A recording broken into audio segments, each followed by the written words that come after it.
And welcome back to Serving the Servant by Danny Goldberg. Remembering Kurt Cobain, read to you by Dahlberg, 2024. I just want to say fuck Courtney Love. Bitch killed her husband, straight up. Chapter 4. Despite the fact that the side effects of fame would disorient and sometimes torment Kurt, it's clear to me that in retrospect that the success of his own terms was something that he meticulously planned for years. And intensity of his career was no accident. It was something that he did on purpose. In the summer of 1990, a few months before we got involved with the band, Nirvana retained Los Angeles lawyer Alan Mintz, and to help them explore other label options. In September, Sub Pop's released a single of a new song called Sliver, which would wind up being one of the label's last Nirvana releases. Like Bleach's About a Girl, Sliver had a catchy chorus, another indication that Kurt wanted to expand Nirvana's sound beyond the confines of grunge. Shortly thereafter, Nirvana further shifted gears. Creatively, they replaced drummer Chad Channing with Dave Grohl.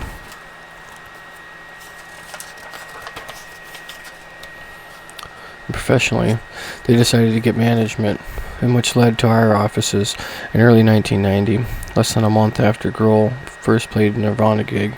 I didn't see any downside to Kurt's determination to leave Sub Pop. I respected the idea of being loyal to those who had been early supporters, but for how long, and at what cost? Stripped of indie rationalizations, this was the same conflict that people in the old school music business had with the artists. Though my 40-year-old eyes, this was no different than an argument with Peter Grant had with the concert promoters who put on early Zeppelin shows and vainly claimed thereafter, and therefore they had the moral right to future lower fees for the competitors. Kurt would maintain a friendship with Paul and men and others at Sub Pop for the rest of his life, but he never second-guessed his decision to move on. And of course, there were still plenty of dicks at the majors. Nirvana had a few big label meetings before getting involved, and Kurt was appalled by all the macho promo executives at Capitol Records who joked about identifying with the rapist in his song Polly instead of the victim. The guy seemed a lot more excited about having obtained floor seats for the upcoming Lakers game than he was about the music. However, by 1990, several majors had young executives who were at the same cultural planet as Nirvana, and the band found themselves with a number of good choices. Some books about Nirvana make it sound as if we took the decision of which label to go with without the band's hands. Executives at the division of Virgin Records called Charisma,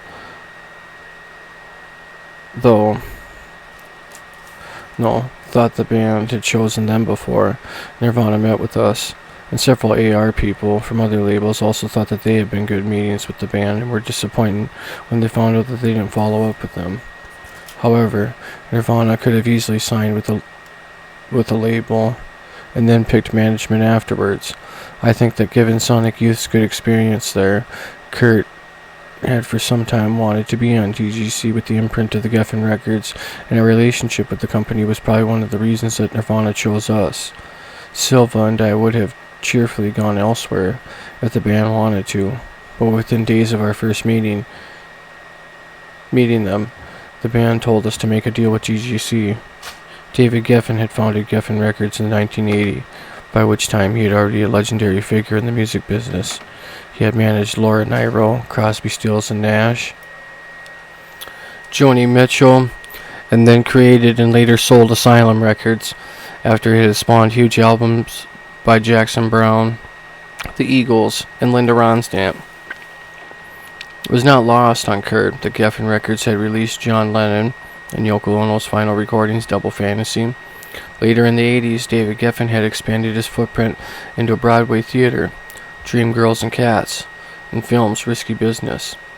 He was also increasingly sophisticated about the Wall Street perspective on how to maximize the economic value in the entertainment business. Part of David Geffen's mystique was an aura of accessibility, and he typically wore jeans to the office and had a reputation for quickly returning phone calls even from the people far below his level in business world, such as me.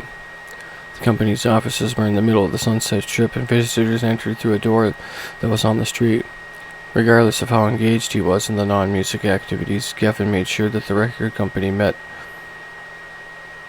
its financial targets, and he stayed in a close touch with the select label executives who were intensely loyal to him, who invariably referred to him simply as David. And by the end of 1990, David had created a structure at the company that did not require his involvement in every decision, and it was easy to understand why he was preoccupied. And that was the year in which he had switched distribution of Geffen from his original partner, Warner Brothers, to MCA. As a part of this transaction, which he exchanged his ownership for the label for MCA stock. In 1991, just around the time that we were thinking about the company, about Nirvana, MCA was bought by Japanese electronics giant Matsushita, in a transaction that made David his first billion the music business ever produced. Thus, while I had dealt with him from time to time in the past and would in the future, David was not only involved when we signed Nirvana to his label, he only came into Kurt's life later. He was not involved when we signed Nirvana to his label. He only came into Kurt's life later, and soon after forming Geffen Records, David had hired Eddie Rosenblatt, away from Warner Brothers Records, to be the president of Geffen, and Rosenblatt quickly assembled a promotion of marketing team that was competitive with the alma mater. And other than Rosenblatt's, there were no job titles at Geffen. Rosenblatt's background had been in music retail business, which usually was more focused on moving units than art, and he had a poetic soul that allowed him to bond with other creative types as well. And he told one of the young promo guys, "Movies at their best are larger than life. Music at its best is life itself." And David once told me, when people come out to Eddie's office, they feel like they've had a warm bath, adding that the fierce gleam in his eye, "I'm not a warm bath." When Geffen Records first started, David personally lured Lennon, Donna Summer, and Elton John to the label.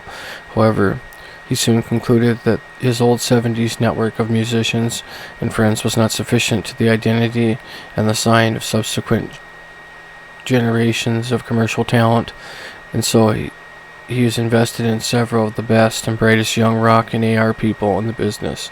And Sonic Youth had been signed to GGC by Gary Gersh, who was then 35 years old, and like me, was a music shapeshifter, intent on rebranding himself for the new era.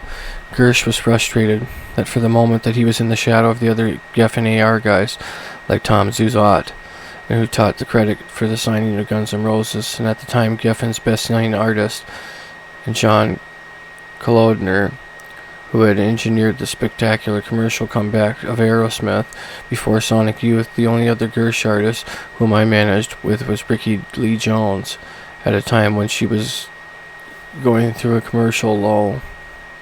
The highest profile artist Gersh worked with at Geffen before Nirvana broke was Robbie Robertson, who had a great artistic pedigree as the member of the band, but whose solo album was only sold a fraction of what Guns N' Roses and Aerosmith did. In 1990, Rosenblatt hired Robert Smith, an old friend of mine, from the New York rock critic and the PR worlds. Robert emerged as an overall head of the marketing at Geffen, and perhaps the most literate figure to ever have such a record industry job. Yet despite the intelligence and the taste of these guys, it was not irrational for artists from the indie rock world to have concerns about switching to a major, because they had a much lower overhead than the corporate record companies. Indie labels could justify a sustained effort to sell a few thousand records, while majors were only interested in the big hits. As a manager, my greatest fear for any new artist on a major label was that while the AR people could become intoxicated by the thrill of burying their competitors and signing a buzz band, which usually meant an artist that music journalists liked, the ultimate success or failure of an album was dependent upon their marketing colleagues, and most of whom had little interest and what was hip in the eyes of the rock critics. Major label promo bosses were much more preoccupied with the cookie-cutter confines of the commercial radio stations, whose audiences were far bigger and more influential on sales then.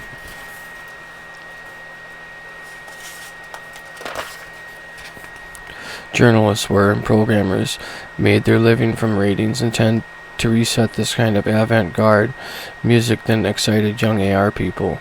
Artists who got caught in the corporate crossfire between those who signed with them and their less enthusiastic marketing colleagues felt as if they had been seduced and abandoned, one of the primary reasons that a lot of artists hated major labels. The major label that had been the most successful in the transitioning indie rock groups into the mainstream record business was Warner Brothers, Geffen's biggest West Coast rival. In the late 80s, Warner had hired several marketing people within the indie background.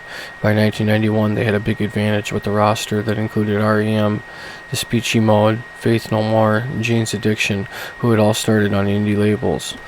To effectively compete, Geffen had created the DGC imprint in 1990 with a small team of promotion salespeople hired with the sole mission of getting new artists off the ground.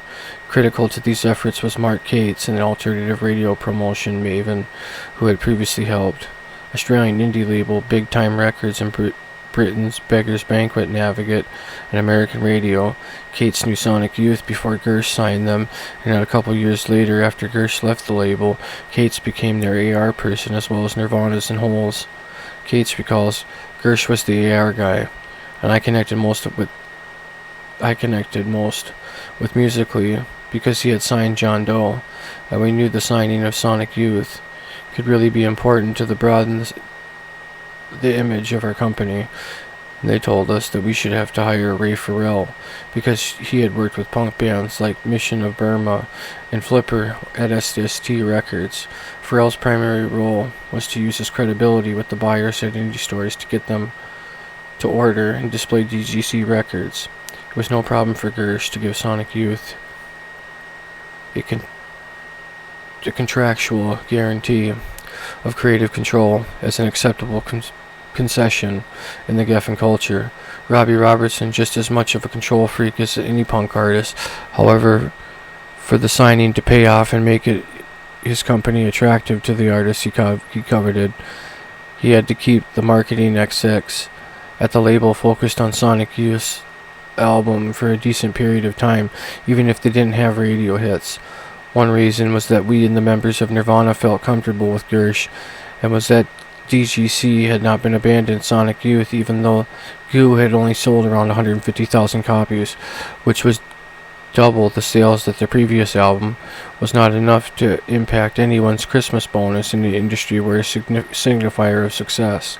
A gold record required sales of more than triple that amount, and Gersh knew that Sonic Youth had another value to him, their jeweler's eye for the new indie talent. The band seemed to know every new alternative artist's music long before AR people heard of them, and Cates recalls right after Sonic Youth delivered Goo, Kim Gordon told me the next band you want to sign is Nirvana. Gordon later told me that we all had a crush on Kurt. Alan Mintz was an up-and-coming associate at one of those big LA firms, and he knew how to get a state-of-the-art deal for the new artists and a major label. The overall budget for the album became Nevermind was $280,000, and after legal fees and management commissions, that left around $250,000. The album would cost $160,000 to record. A lot of that was for the 3 months of lodging in LA and the rehearsal time, so that left around $30,000 for each member of the band over the next 6 months, enough to pay some more bills and to eat, but without much left over. To help provide some extra cash, we made the music publishing deal for the band, and in the music business, publishing refers to the copyright for the songs as distinguished from the recordings, and responding to some of the cultural drum beats that have been drawn on record.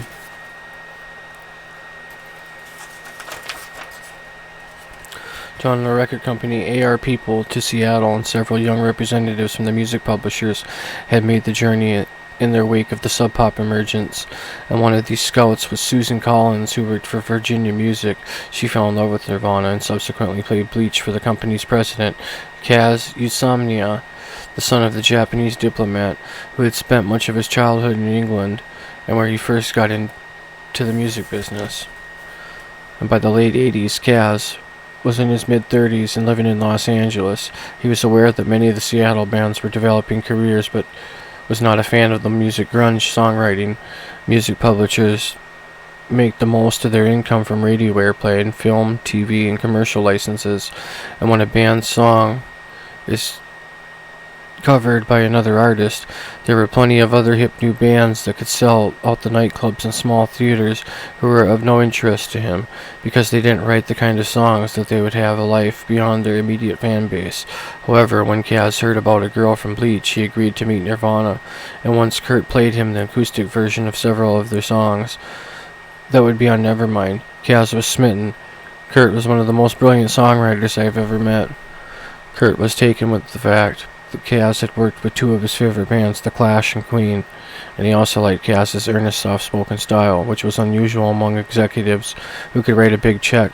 Plus, he fascinated by Japanese culture, and he liked the idea of having an ally who was a native. Kurt's attitude towards rock and roll reminded Kaz a lot of The Clash's Joe Strummer. They looked like punks, but they also had the melodies. They looked like the punks, but liked the melodies. They both were geniuses, and almost the nicest human beings, and they wouldn't have been able to write those songs if they didn't have a heart. And as was the case with the record companies, there was enough competitions for the publishing in the contract that we were able to negotiate a deal. The band got as much appreciated $200,000 advance, and it was just as important. The copyrights reverted back to them after 7 years. And as soon as Nevermind came out, there was a speculation about the transformation in Kurt's songwriting that Vig had noticed when Nirvana recorded demos with him, and when he had stopped competing with Soundgarden in the Seattle grunge world and become the writer of the most popular rock songs of the era. Long before Nirvana was recorded, Kurt worried about the backlash. He didn't want it to seem like he was suddenly trying to be more commercial, but instead wanted it to be clear that he was unfolding a personal vision that he had had for some time. Nirvana's soundman Craig Montgomery remembers that Kurt repeatedly reminding him that About a Girl and Sliver already indicated his interest in melodic songs. And similarly, Kurt told Kim and Thurston, "Our next record is going to sound more like you guys than like About a Girl." He was given his close allies, The Spin. The Nevermind songs had been written not because of what anyone else wanted, but because that was the music that he was hearing inside his head. And Thurston had mixed feelings when Kurt first told him what the next Nirvana album was going to be. Poppier. Kurt really attracted to the marginalized music, but he also that being experimental music. He liked the Butthole Surfers, he liked the Sonic Youth, he liked the Swans. Generally speaking, Thurston preferred that weird shit too. But then Kurt gave Thurston a cassette of the Nevermind demos at the point when he was still planning on calling the album Sheep. And once he heard the new material, Thurston got excited about where Kurt was going, and Thurston played the cassette for Maskus, who agreed that Kurt had a sense of melody and was very rare in any part of the rock world. And apart from songwriting, Kurt, like many rock stars before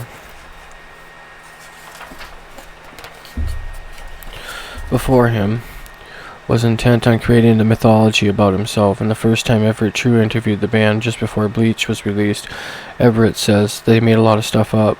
Kurt and Chris pretended that they had lived in the woods and created a goofy narrative that made them seem like ignorant rednecks, and it was clear that they were doing what they were doing, Everett told me. But it was funny. Everett used the shtick in every article about Nirvana, which gave the Northwestern scene an aura of American primitive exoticism from the consumption of NME's British readership.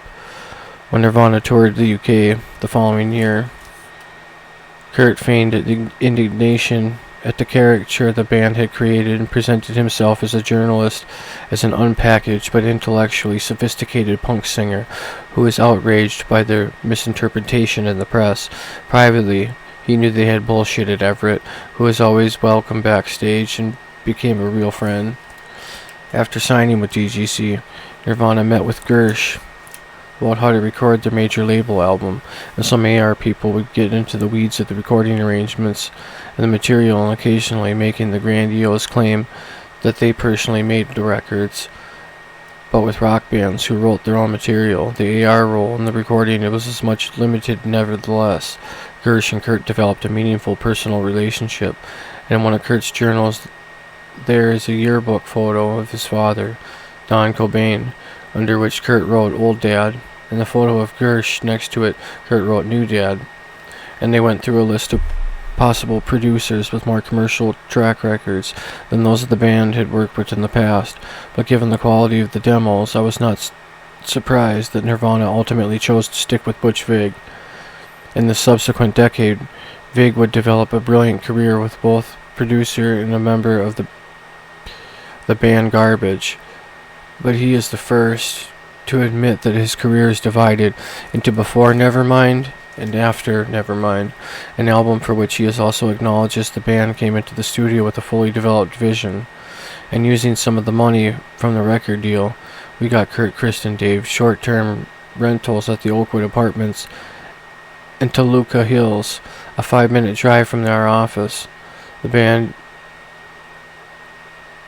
band Europe and pop hip-hop duo Kid and Play were staying there at the same time, but the main attraction for Nirvana was the free breakfast buffet, and after eating they would practice for hours in the rehearsal studio nearby, and they did this every day for 3 months. Kurt decided that the processes to Andy Bolan, the drummer for the Captain America, a Scottish band that opened for Nirvana on the UK tour for Nevermind.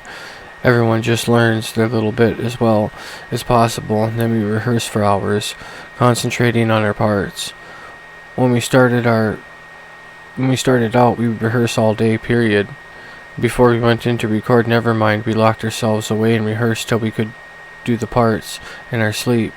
Just relentless shit, man, working out our parts.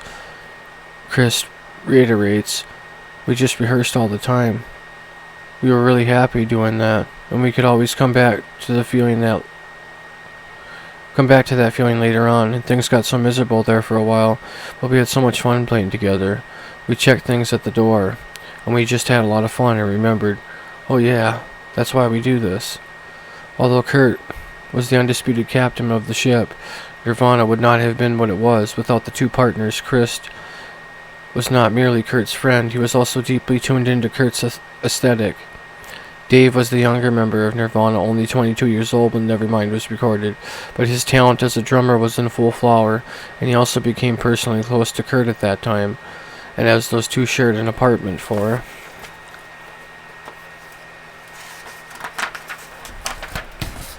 many months. In an interview recorded for promotional use by DGC, Kurt called Dave the most well-adjusted boy I've ever met, and he plays better than any drummer I've ever heard. If I had a choice between bringing John Bonham back to life, I would choose Dave. And was unlike the previous Nirvana drummers, Dave also sang harmonies. The tracks for the album were recorded in 16 days at Sound City in the Van Nuys, a legendary studio where framed gold records by artists such as Neil Young, Tom Petty, and the Heartbreakers and Fleetwood Mac lined the walls. Years later, Dave would purchase the Neve Electronics 8028 console from the studio where Nevermind was recorded and produce a documentary about the studio. At first, it was just disorientating for the guys in Nirvana to work at Sound City. They had never been in a place where such mainstream music had been made. They found it surreal to see Lenny Kravitz eating at a nearby diner. Later in the process, when they were doing their first mixes, they learned that Ozzy Osbourne was in the adjoining studio. Black Sabbath was a guilty pleasure for a lot of the punk kids, and Kurt and Dave wrote Ozzy on their fingers in a goofy homage to the famous love and hate tattoos Ozzy had on his hands. But they never worked up and never had the nerve to actually talk to the metal legend. Such distractions were only intermittently interrupted by the intentions of making the record, and although they would have been a handful of overdubs, the vast majority of Nevermind was recorded live in the studio, and Vig soon learned to keep the tape running. During most of the recording sessions, the lead singer holds back vocally, while the rest of the band is laying down his rhythm tracks, saving a fully intense performance for the subsequent overdubs.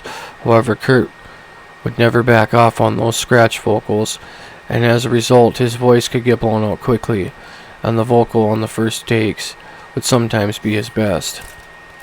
Kurt continued to occasionally retreat into his own world during the sessions. And a few years after Kurt died, Dave told a reporter, he could be incredibly warm and funny, and then the next moment, he could just become totally absorbed into thought. And I don't think that any of us truly understood what was going on in his head. Vig says that during the recording of Nevermind, it was unpredictable when that black cloud would hit him, and some days it didn't, and some days it would be 2 or 3 times that he'd be in a dark funk. A few times he left the studio and walked around for half an hour or an hour and never explained himself. We all knew that he was going to come back. And such interludes involved grappling with the waves of depression, but my feelings as if that they weren't all filled with despair, and that there was a creative process going on as well. Kurt was pushing the band to do something new, combining elements of metal, punk, and pop in a unique way while maintaining intimacy. And as close as he was personally to Chris and Dave, as much as he liked Vig, Kurt was the only one who knew what he wanted on the record to sound. For instance, on the first few takes of Lithium, Kurt felt that Dave was playing too fast, and he became so frustrated that he smashed his guitar, and Vig had to find him another one. So, no simple feat, since it had to be left-handed. To dissipate the tension afterward, the band played an improvised jam that became Endless Nameless, the bonus track on the album. The next day, when they came back to Lithium, Vig, with Kurt's encouragement, insisted on a click track, in which a metronome set the rhythm. In the interview commemorating the 20th century of the album's release, Dave said it was like being stabbed in the heart, but he acknowledged that the end result was worth it. Echoing Thurston's thoughts about Bleach, Vig believes that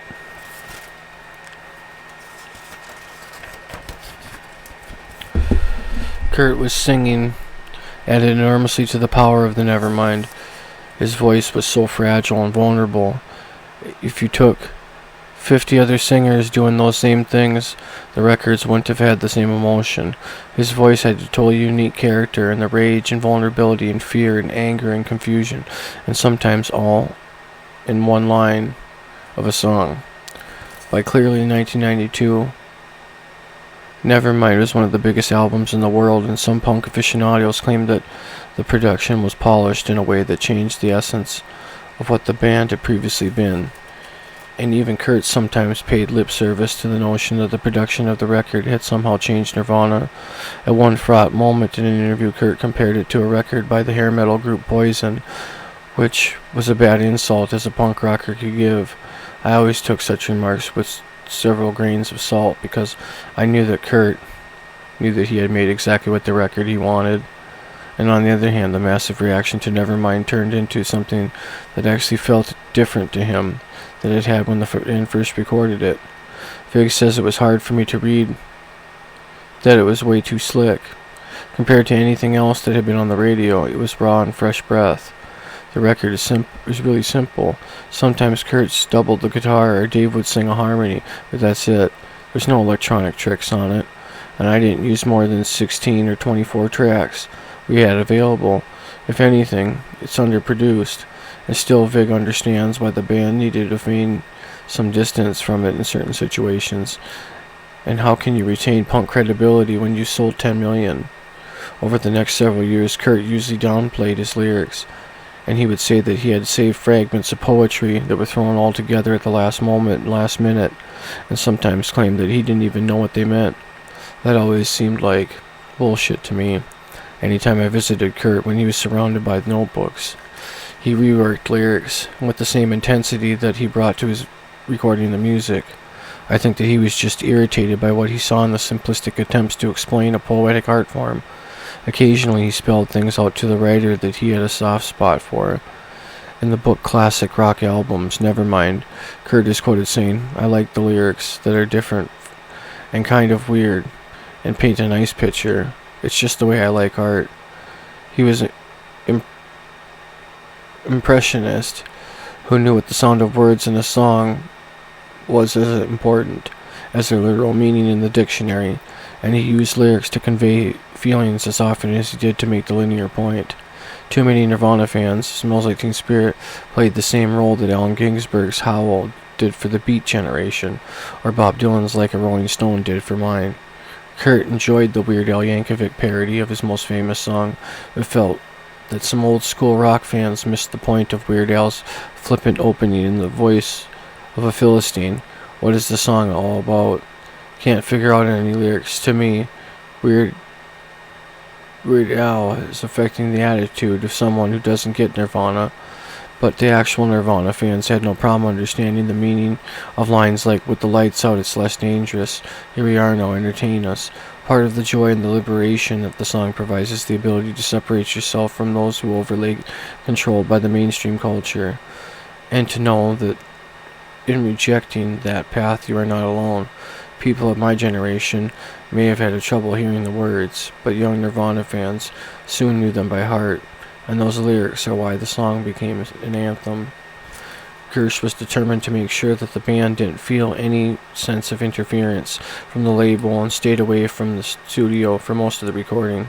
Nevermind was Vig's first gig with a major, and at one point he and Dave asked Silva, "Should we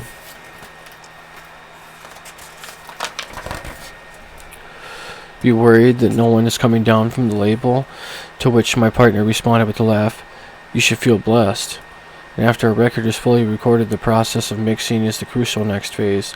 This involves balancing the volume levels of the various tracks, and the difference between a good mix and a bad mix can make an enormous difference in the sound of a record. There is an aesthetic perspective required for mixing that is distinct from that of recording, and as he had with other records, Vig initially mixed the record himself.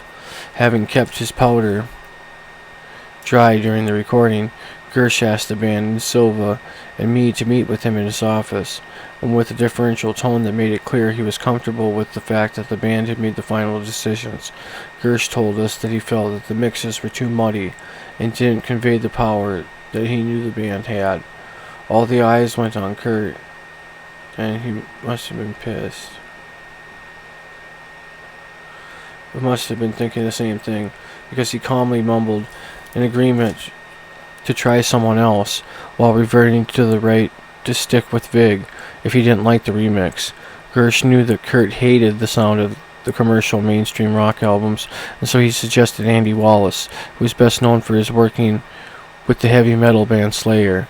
Wallace's remixes gave more clarity to the vocals and at the same time more power to the drums, and Kurt promptly okayed them.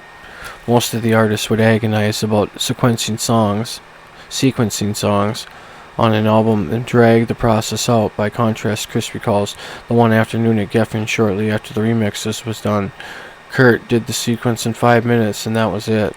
I only had an option when it came to sequencing any album, and that was why to put the best song first, and since that time there were the people who'd listen to the record in stores before buying and would judge an album by an opening track.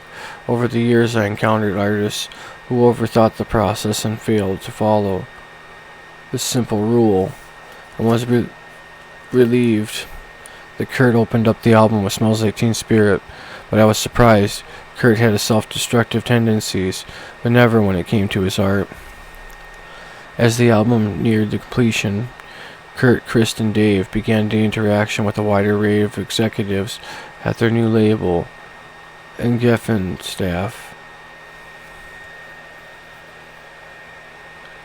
And the Geffen staff was used in dealing with the temperamental artists. Inger Lohr of the Nymphs had recently urinated on Tom Zawat's desk in response to some real imagined slight. By the contrast, the guys in Nirvana were relatively low maintenance and unpretentious. Nirvana was also relieved. The Geffen people were terrible too.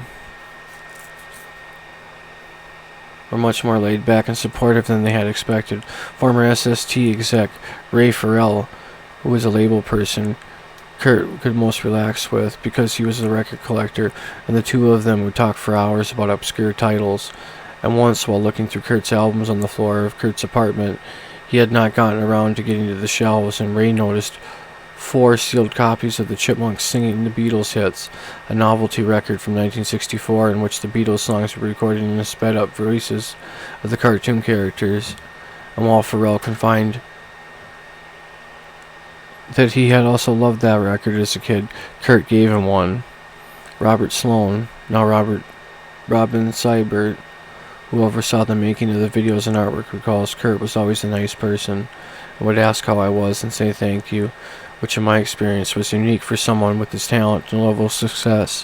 One day during the recording of Nevermind, Silva told me that Kurt had asked him to find eye charts that doctors use to determine prescriptions because Kurt was interested in playing around with the graphics for his possible album cover. I was enthusiastic, having seen reproductions of eye charts in poster shops, and I seemed to passe in a far cry from the cutting-edge aesthetic I was expecting from Nirvana. Silva must have mentioned my reservation to Kurt, because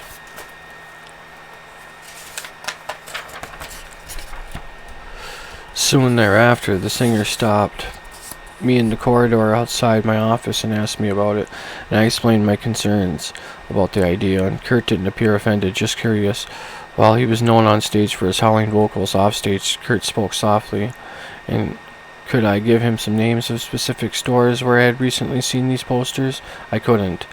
He flashed a bemused smile as if he were considering whether or not it was worth dumbing down whatever he had in his mind for a mere mortal such as myself, but instead he warmly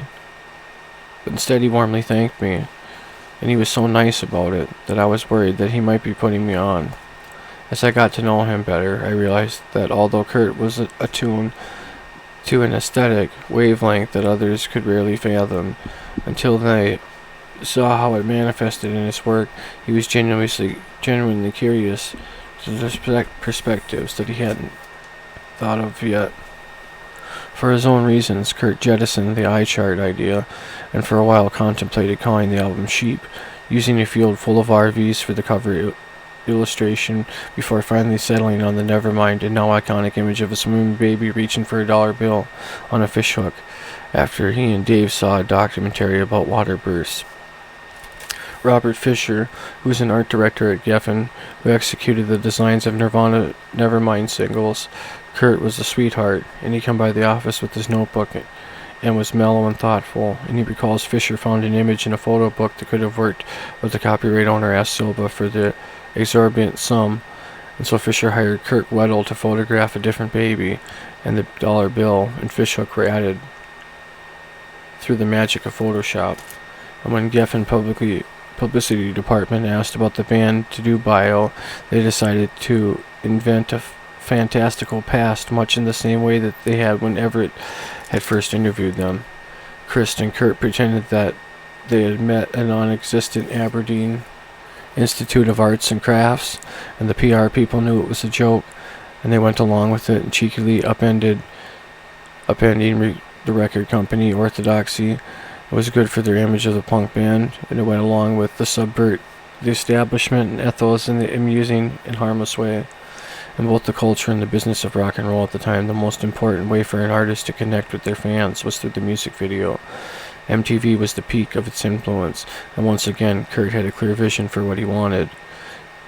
He unveiled his idea for the Smells Like Teen Spirit video at a meeting at the entire Geffen art department, and Robin Sloan recalls, he was so shy and so soft-spoken.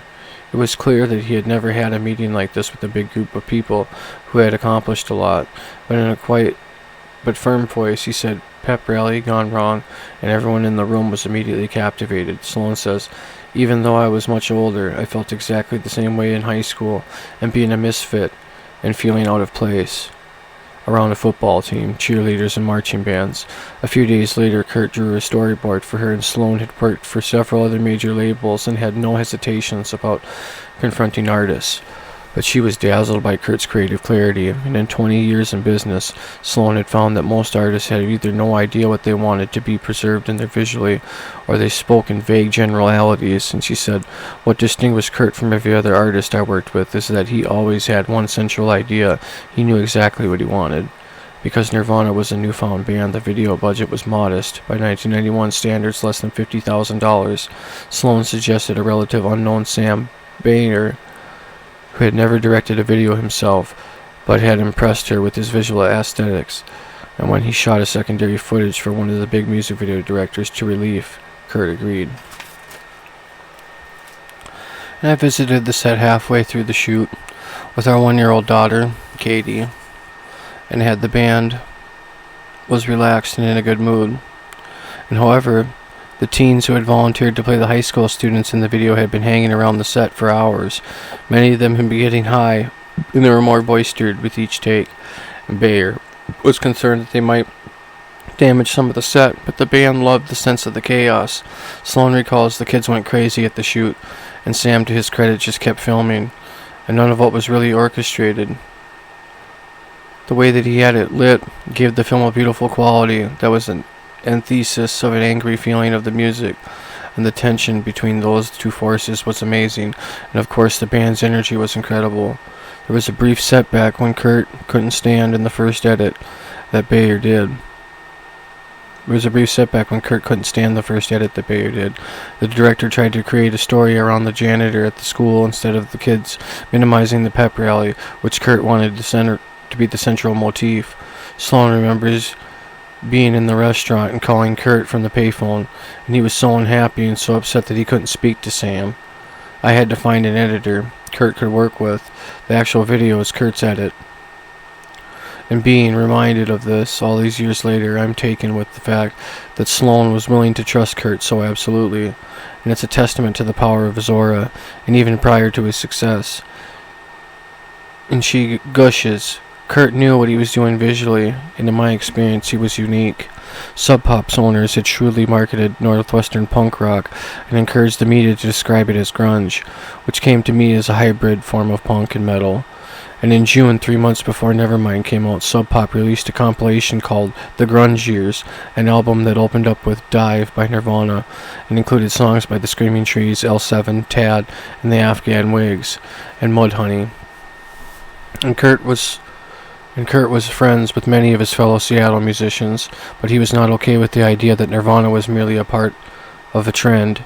And around the same time that Cameron Crowe approached us about getting the song from Nirvana for the soundtrack of the film that he was making called Singles, which centered on the Seattle rock scene. Crowe had been a wonder kind of rock writer before achieving success as a screenwriter and a director. And when I did PR for Zeppelin, the teenage Crowe interviewed them for the Los Angeles Times and Rolling Stone. And in his 20s, he wrote for the screenplay for The Fast Times at Ridgemont High, and later wrote and directed Jerry Maguire in Almost Famous. I figured that if anyone could do justice to that scene, it would be Crowe. But Kurt rejected the request immediately because he didn't want Nirvana to be lumped in with all the others of the Seattle bands, even those he liked. And no more grunge years. This was before Smells Like Teen Spirit took the world by storm. But Kurt already had a clear sense of where Nirvana fit in the rock and roll cosmos. And meanwhile, the band was evolving after recording Nevermind. In the Sonic Youth, all 4 members roughly equal, but Thurston realized that the dynamic in Nirvana was different. They were at that age, in the very early 20s, and so there's still this immaturity that goes on, with the boys talking to each other, or not talking to each other, and I think that they felt very empowered. However, Thurston also sensed that Chris and Dave were starting to be a little bit distant from Kurt. And this guy was doing all the creative work, and they were just playing.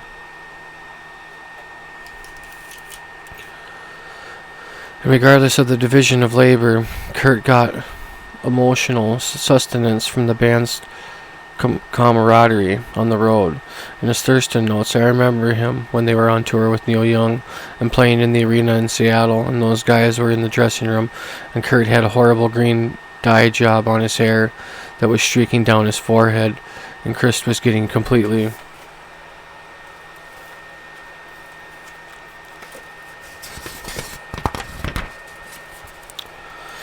inebriated and creating so much trouble backstage. Kurt had this really kind of Mona Lisa smile on his face while his bandmate all was creating this chaos. In August 1991, in between the completion of the record and Nevermind's release, Nirvana accepted an offer from Sonic Youth to open a 10-date tour of Europe. Dinosaur Jr., Babes in Toyland, and Gumball were also on the bill, and Nirvana also got an afternoon slot on the legendary Reading Festival in the UK. Kurt would later tell me in those few weeks were among the happiest of his life. Sonic Youth recognized the cultural inflection point and was at hand, and when they enlisted the filmmaker Dave Markey to document the tour, for what eventually be called in the 1991's the year punk broke. Thurston Moore says that we had a sense that there was this quantifiable increase in numbers of people responding to the kind of music that bands like us were making, and we were all playfully saying, punk is broke. And it was a double entendre. MTV in Europe was playing punk more, and punk was also in the clothing stores, and Motley Crue covered a Sex Pistols song. Cork, Ireland was the first show on the tour, and Thurston, who up until that point had never seen Dave play with the band, remembers the first song was spectacular, and Grohl bangs the drums. He's singing backup vocals with Kurt beautifully, and it was just a ferocious, like they galvanized the audience, and they were consistently incredible on all those dates. And in retrospect, I realized that we really did not experience the band at their very best, at their apex on that tour. All that we realized that we really did get to experience. And in an interview for Spin in 2011, Markey said, "The moment that stands out for me is the Reading performance. Nirvana played at 2 in the afternoon, and they ended up with their set with Endless Nameless in its entirety. And that's when Kurt jumped into the pit, and Thurston came out and grabbed him. Thurston getting Kurt out of the pit was kind of perfect, and he and Kim were like parental figures for Kurt in a way. At one festival, Nirvana was delayed into getting into Germany at the border, and they missed their time slot. But Thurston took it upon himself to ask all the bands to remove 10 minutes from their set so Nirvana could get to play. And Thurston told me, Kurt had a sense of being kind of a morose and kind of quiet, but he also had a typically perverse humor that we all had. We would go to a record store or a charity shop, and we would laugh at the same stuff. Thurston recalls that backstage, Kurt would just sit in a chair or just sort of sulk around a little bit, but he certainly was happy, and he got into a fun with everything that was happening, and we were having fun.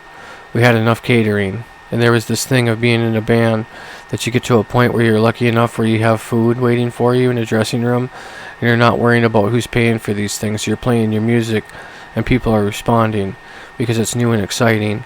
And those are the glory years, and they are fantastic. Nirvana didn't seem anxious about it at all. They came out of it as if playing in a basement, even though that they were on a stage in front of 5,000 people. A few months later, as the editing of Smells Like Teen Spirit video was being completed, Silva told me that Bayer, by then exiled from completing it, had vainly lobbied for an exclusion of a shot in which Kurt looks right into the camera, breaking the fourth wall between the rock singer character in the video and the viewer, and the director evidently thought that it wasn't cool to so directly engage the audience, and Kurt had already decided to use the shot in its entirety near the end of the video, and Silva and I had shared a ripple of excitement about where Kurt was taking this.